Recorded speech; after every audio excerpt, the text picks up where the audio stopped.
ৰাজ্য চৰকাৰৰ নিযুক্তি পত্ৰ বিতৰণ অনুষ্ঠান শ্ৰীমন্ত শংকৰদেৱ কলাক্ষেত্ৰত এই মুহূৰ্তত মুখ্যমন্ত্ৰী ডক্টৰ হিমন্ত বিশ্ব শৰ্মাই ভাষণ আগবঢ়াইছে। আমি পোনপটীয়াভাৱে লৈ গৈছো। সমৰ্পণ কৰিব লাগে।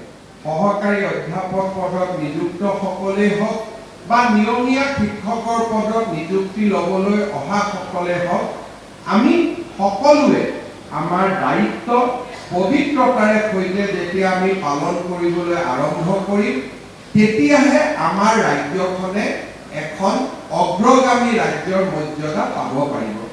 যোৱা ৫টা বছৰত বিশেষকৈ কোভিডৰ আগত আৰু কোভিডৰ পিছৰে পৰা অসমৰ আমি কৰ্মচাৰী সমাজে হওক, শিক্ষক সমাজে হওক, অজস্ৰ সমস্যা আমি সমাধান কৰিব পাৰিছোঁ। ১.৫ লাখ নিযুক্তি অসমত কোনো দিনে কোনেও ভাবিব নোৱাৰা এটা নিযুক্তিৰ প্ৰক্ৰিয়া আমি স্বচ্ছতাৰে পূৰণ কৰিছোঁ। আপোনালোকে কংগ্ৰেছ দলৰ সময়ত নিযুক্তি হৈছিল, বহুজনে এই নিযুক্তিৰ সময়ত বিধায়কৰ ঘৰত যাবলগীয়া হৈছিল। আপোনালোকে ২০০৮ চনলৈকে মনত পেলাওক।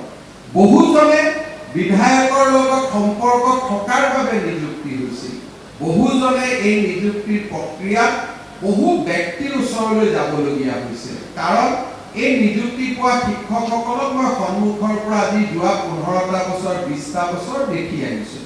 কিন্তু আজি আমি যাক নিযুক্তি দিওঁ, তেওঁলোকে নিজৰ সমষ্টিৰ MLA জনৰ নামটো ভালকৈ ক'ব নোৱাৰে, কাৰণ এই নিযুক্তিত MLA নাম জানিব নালাগে, মন্ত্ৰীৰ নাম জানিব নালাগে, মাত্ৰ নিজৰ ছাবজেক্টৰ ওপৰত নলেজ থাকিব লাগে, মেথছৰ ওপৰত নলেজ থাকিব লাগে, সংস্কৃতৰ ওপৰত নলেজ থাকিব লাগে, হিন্দীৰ ওপৰত নলেজ থাকিব লাগে, জ্ঞানৰ ওপৰত, মেৰিটৰ ওপৰত নিযুক্তি। আজি অসমত ১.৫ লাখ যুৱক যুৱতী, সংখ্যাটো আমি ১.৫ লাখ গৈ পোৱা নাই। মই ১.৫ লাখ এইকাৰণে কৈছোঁ যে ২ এদিনতে ADR নতুন নিযুক্তি হ'ব, ২ এদিনতে টেটৰ ৰিজাল্ট দিব, ২ এদিনতে মেডিকেল নিযুক্তি হ'ব। গতিকে অহা ২টা মাহত ১.৫ লাখ হ'বলৈ বাকী থকা ২০-২৫ হাজাৰো আমি পাৰ কৰি আমি আগুৱাই যাম।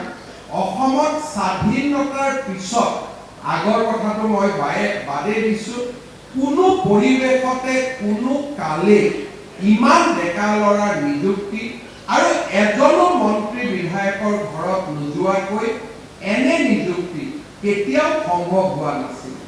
আৰু এই ধৰণৰ প্ৰক্ৰিয়া যদি আমাৰ ৰাজ্যখনত আমি বিচাৰোঁ, আমাৰ ৰাজ্যখন যদি সকলো ক্ষেত্ৰতে আগুৱাই থকাটো বিচাৰোঁ, আমি এনে এচাম নতুন প্ৰজন্মৰ আমি সৃষ্টি কৰিব লাগিব, যি নতুন প্ৰজন্মই অসমৰ উন্নয়নৰ বাবে, অসমৰ বিকাশৰ বাবে সমৰ্পণ কৰে। আৰু এনে ধৰণৰ শিক্ষা আমি স্কুলৰ শ্ৰেণীকোঠাৰ পৰা আৰম্ভ কৰিব লাগিব।